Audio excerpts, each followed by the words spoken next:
Isa sa ilalim muli sa training ang lahat ng enforcers ng Land Transportation Office sa bansa. Kasunod ng viral video ng pag-aresto ng ilang LTO officers sa isang lalaki sa Panglao, Bohol.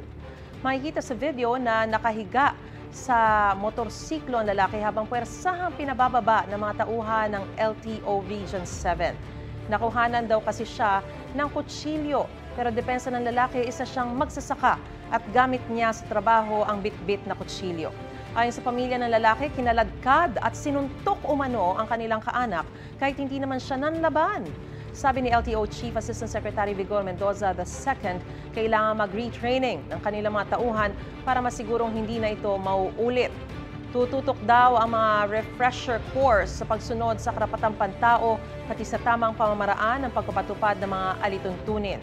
Sinuspindi na ng LTO Region 7 ang mga sangkot na tauhan habang nagsasagawa sila ng investigasyon.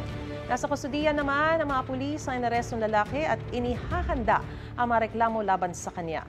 Hindi nila tinukoy kung ano ang mga isasampang reklamo.